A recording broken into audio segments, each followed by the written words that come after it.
বিএনপিকে আমরা কেন চাচ্ছি সংশোধন হোক, কারণ আমরা বিএনপির দ্বারা এই ভুলগুলো হয়ে দেশের ক্ষতি হোক, এটা তো আমরা চাই না। তো এটা চাওয়ার ভিতরে দেশের কোনো কল্যাণ নাই। তো দেশটা খুবই ভলাটাইল অবস্থায় এখন আছে, অস্থিতিশীল অবস্থায় আছে।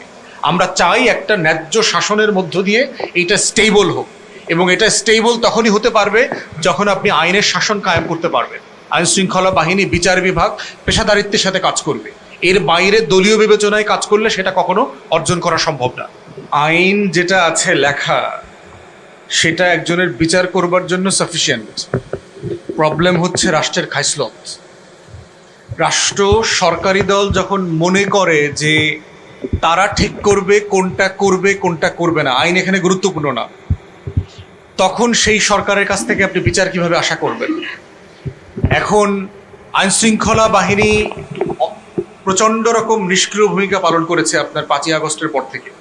আমরা বারবার বলেছিলাম ড্রাস্টিক্যালি এই ফোর্সকে আপনি কারেকশন করেন।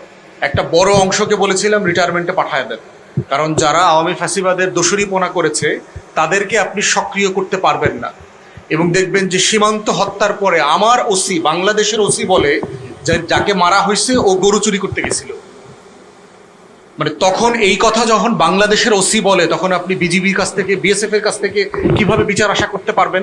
তখন সরকার কিভাবে কথা বলবে? আপনার ওসি তাকে চোর বানায় দিছে, গরু চোর বানায় দিছে। মানে সে এই যে আওয়ামী ফ্যাসিবাদের, এটা আওয়ামী লীগের মন্ত্রীরা বলতো, দেখবেন এই বক্তব্যটা। তো ওসি হচ্ছে আওয়ামী লীগের মন্ত্রীর বক্তব্য মুখস্থ করতে করতে ভুলে গেছে যে আওয়ামী লীগ চলে গেছে, বক্তব্য তো মাথায় রয়ে গেছে যেটা মুখস্থ করছিল। মাঝে মধ্যে দেখবেন যে বিএনপির অনেক নতুন হাইব্রিড নেতা আসছে না, জয় বইলে আবার আটকে যায়, আটকে গিয়ে বাংলাদেশ জিন্দাবাদে চলে যায়। এরকম দেখছেন না আপনারা? মানে অনেক জায়গাতে দেখবেন যে শেষে স্লোগান দেওয়ার সময় 2-4 জন ভয়ে বইলেও ফেলাইছে, মুখ ফসকে বাইরে হয়ে গেছে। বহুদিন একটা স্লোগান দিছে, তো হট করে আবার ওই বাংলাদেশ জিন্দাবাদে আসতে আসতে একটু সময় লাগতেছে। এখন প্রশ্ন হচ্ছে, এই যে আইন শৃঙ্খলা বাহিনীর যে নিষ্ক্রিয়তা, ডিসাইসিভনেস, এইটা সরকারের পক্ষ থেকে যদি সিরিয়াসলি অ্যাকশনে না যাওয়া হয়, আপনি শাহবাগ থানার ওসিকে যদি সাসপেন্ড করতেন যে আপনার এখানে গেছে, আপনি মামলা করেন নাই, মামলা করতে গেছে মামলা নেন নাই, তখন সারা দেশের ওসিরা মেসেজ পাইতো না যে না আমাকে বিচার করতে হবে। কিন্তু আপনি এটা না করে সারা দেশের প্রশাসনকে কি মেসেজ দিয়েছেন? বিএনপির লোকজন অভিযুক্ত হইলে মামলা নেওয়া যাবে না।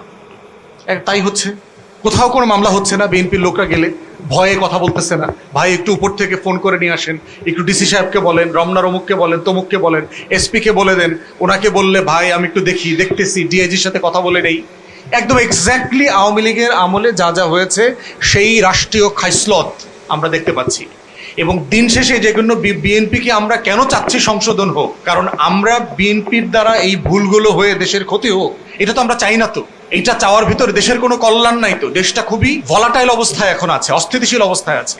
আমরা চাই একটা ন্যায্য শাসনের মধ্য দিয়ে এইটা স্টেবল হোক, এবং এটা স্টেবল তখনই হতে পারবে যখন আপনি আইনের শাসন কায়েম করতে পারবেন। আইন শৃঙ্খলা বাহিনী, বিচার বিভাগ পেশাদারিত্বের সাথে কাজ করবে।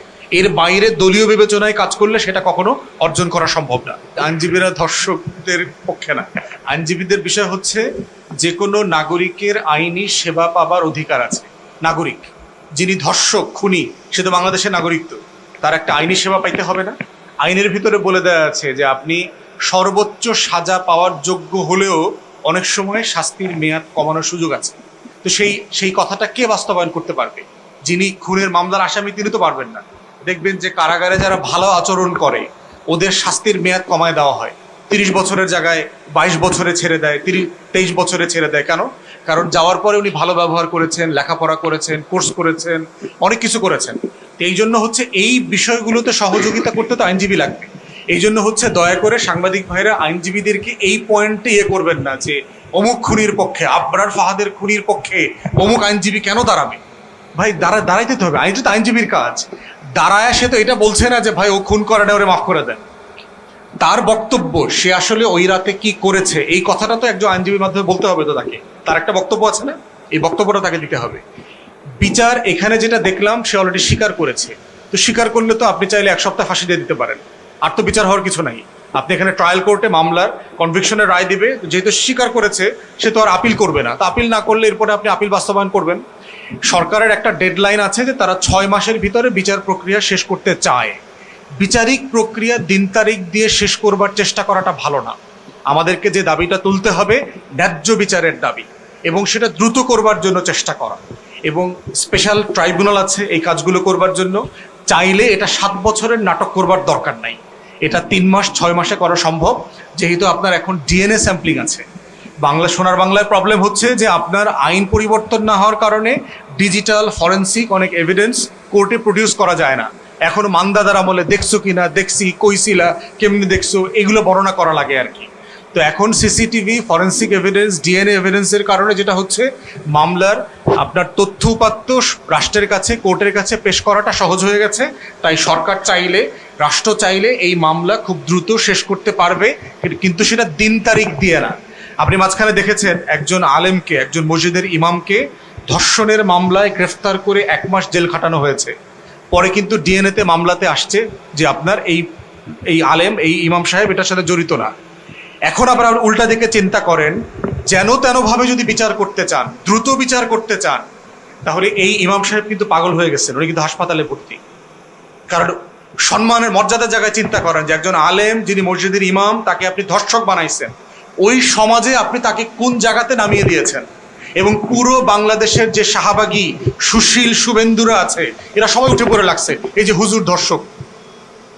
অতএব বিচার করতে হবে ন্যায্যতার প্রশ্নে, তাড়াহুড়া করা যাবে না। তাড়াহুড়া করলে সমস্যা যেটা হচ্ছে, আপনি চেতনার বিচার করতে গেলে যেটা হবে, নিরপরাধ মানুষ বিচারের মুখোমুখি হতে পারে। এটা আমাদের জন্য কাম্য না। আমরা চাই ন্যায্য বিচার, সুবিচার, কারো প্রতি যেন কারো জুলুম না হয়। এটা দ্রুততার সাথে করা দরকার, এবং রাষ্ট্র চাইলে সেটা করা সম্ভব। দলের পজিশন তো দেখেন, আমরা বারবার বলেছি, এবং জুলাই জাতীয় সনদ, সংস্কার, অর্ডিন্যান্স, এই প্রত্যেকটা জায়গাতেই তো এটা বহুদিনের আকাঙ্ক্ষার জায়গা। মাজদার হোসেন মামলা আপনার সেই 111-এর সময় থেকে চলে আসা একটা সিদ্ধান্ত, এবং সেই জাজকে ব্যাপারে বলা হচ্ছে, মাননীয় অ্যাটর্নি জেনারেল ছিলেন, এখন আইনমন্ত্রী, উনি বলেছেন ওর কাছে নাকি টাকা চেয়েছে। 1.5 কোটি টাকা ঘুষের লেনদেন টেনদেন হওয়ার একটা ব্যাপার, 3 কোটি টাকার একটা লেনদেন টেনদেন হয়েছে। ওই যিনি বাদী ছিলেন মাজদার হোসেন মামলার জাজ, এটা বলবার মধ্য দিয়ে কি আসলে বিচার বিভাগ আলাদা করবার যে মামলাটাকে ছোট করা হচ্ছে কিনা, হেয় করা হচ্ছে কিনা? এর থেকে বড় বিষয় হচ্ছে যে এইটা তো করা হবে বলে আমরা সবাই একমত হয়েছিলাম। এখানে তো বিএনপির নোট অফ ডিসেন্ট ছিল না। তাহলে যেখানে নোট অফ ডিসেন্ট ছিল, সেখানে আপনি অনেক কথা বলছেন যে আমাদের মতো করে করব, আমাদের মতো করে করব, অধিকতর ভালো আইন নিয়ে আসবো। কিন্তু যেখানে নোট অফ ডিসেন্ট ছিল না, সেটা কেন র্যাটিফাই করলেন না? অতএব আমাদের পজিশন খুব পরিষ্কার। আমরা চাই যেই সংস্কারটা সম্মতির ভিত্তিতে হয়েছে সেটা চলমান থাকা উচিত। বিচার বিভাগের স্বাধীনতা, জাজদেরকে একটা নিরপেক্ষ অ্যাপয়েন্টমেন্ট কমিশনের মাধ্যমে অ্যাপয়েন্ট করা, দলীয় ব্যানারে বিভিন্ন চেম্বার থেকে জাজ অ্যাপয়েন্ট করার যে বাজে কালচার আছে, এগুলো বন্ধ করা দরকার। বিচার বিভাগ স্বাধীন না থাকলে কি হতে পারে, খায়রুল হকের কেয়ারটেকারের মামলা থেকে শুরু করে সিনহা সাহেবের মামলা, এগুলো সব আমরা দেখেছি। বাংলাদেশে গত 17 বছরে ফ্যাসিবাদ কায়েম হওয়ার পিছনে যারা সবচেয়ে গুরুত্বপূর্ণ প্রাতিষ্ঠানিক রোল প্লে করেছে, তার ভিতরে বিচার বিভাগ একটা। অতএব আমরা যদি বাংলাদেশ